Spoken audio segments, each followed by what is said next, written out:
child, the man-boy relations it's actually a way of, it's considered mentoring. Well, because pedophilia is very big among them. It's not just big, that's the system. You know, pedophilia and what they did with this man-boy organization. Oh, yeah. It's not to make it stop. It's to break the people's conditioning into the fact of adults having sex with children. And then they're going to bring it out, and it's going to be the next thing that they're going to try to legalize here in America. Absolutely. It will never go away. It is part of the system. If you're in educational systems, we're going to work up the ladder, work on advanced degrees, or be somebody in that world that you have to do sexual favors for your advisor and advisors and committees, and it all involves sex. Yes, of course. Any actor, I remember one woman complaining to me of what her husband had to do to get roles in television, and how upset she was that he had to do homosexual acts with casting directors and things. And I'm like, well, I said to her, you really don't have a marriage then. And you gave, but then she said, but that's the system, what can I do? And I said, get another job. Tell your husband to go work at something else.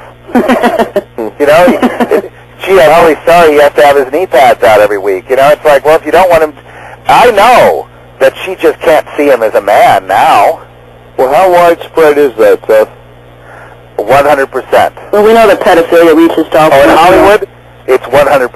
Yeah, this whole thing with Bryce Taylor's book and the other ones that... If you want to go, hey, listen, screenwriting, if you want to go out there with one of your screenplays, best thing to do is send it in from Philadelphia.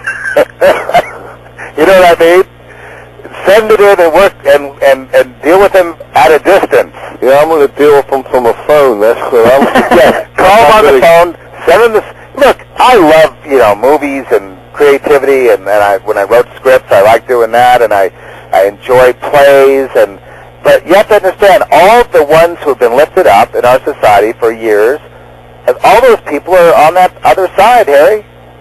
Well, that is probably true. They take care of their own, just like, Satan takes care of his own. He rewards his followers, right? Listen, if I were to be really true, I would go off in the woods. A lot of people have, and I'd have nothing to read. I'd listen to no radio, no television, no nothing. I'd just be a caveman. If I was really being perfect, I'd be a caveman.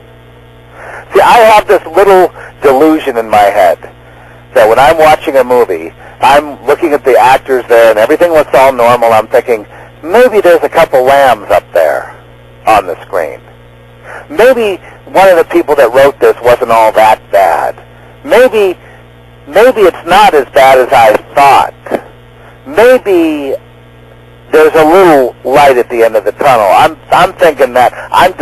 Because if I don't have that little mind game going in my head while I'm watching a movie, I would puke. I'd get sick. Well, see, that's what I think, Seth, because when I sit and watch some of these actors on TV that, I've liked over the years, everybody kind of has their favorites that they like to see. Yeah. You're thinking in the back of your head, well, maybe they got around it. Maybe they didn't have to go through all that. I'm always thinking that. Are you doing that too? Yeah, I do the same thing. I've always done that. They're the ones who got through the back door. They didn't have to go through that. I really like Mel Gibson, let's say, okay? And I just really like him. I just watched the other night, I watched his first big film here, which was called Mad Max, which was released, I think, in 1980. And I really liked him as a young man, too. And I saw in him a heroic person, a really extraordinary talent, obviously, became a great producer, great director, great actor, great everything. He's just all around great. And he's very devout with his Catholicism, and I thought to myself, and his father's a great guy, and and people have vouched for him, and I thought, well, maybe he's okay. Maybe he didn't have to do those things. Yeah, I do the same thing. And when I saw him a couple times in Malibu, and he was just so humble. He kind of chain smokes the Marlboros, right? He smokes and that's kind of heavy, chain smoking Marlboros. But hey, it's cool. No judgment. I just worry about people. That's a heavy duty cigarette. That'll get you, But I've seen him very quietly come into a restaurant. I was sitting just pretty much right next to him in Malibu. He sat down and jeans and T-shirt guy all the way, right? Yeah. Humble. You wouldn't think he was a star the way he carried himself. He was just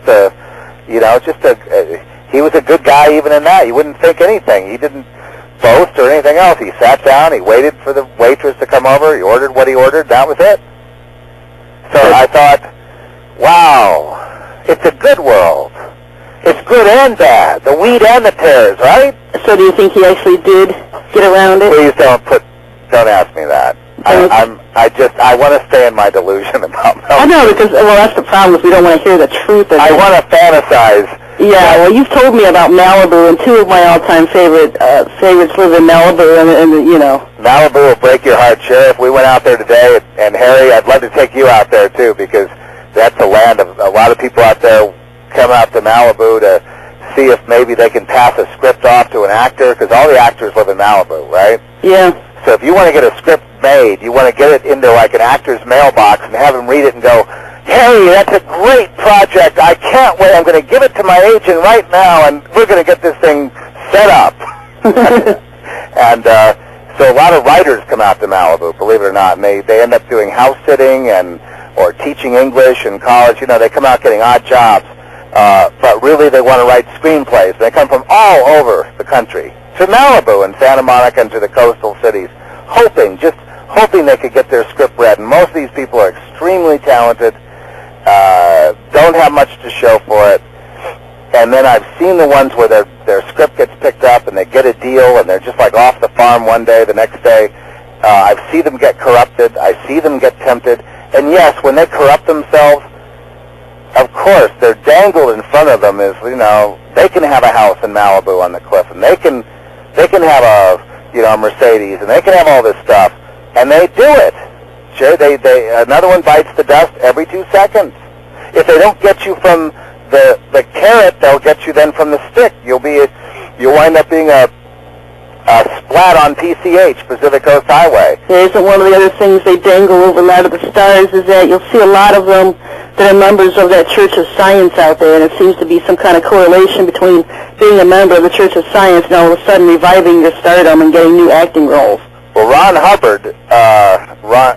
Ron Hubbard, a notorious Satanist and especially a mind control guy. Basically, that's all about mind control. Most of the big people, it's all part of a network. Nobody is free. A big actor, like you take a John Travolta, he's big in Scientology, right? Yeah, Nicolas Cage, Presley. Well, they're all part of a network.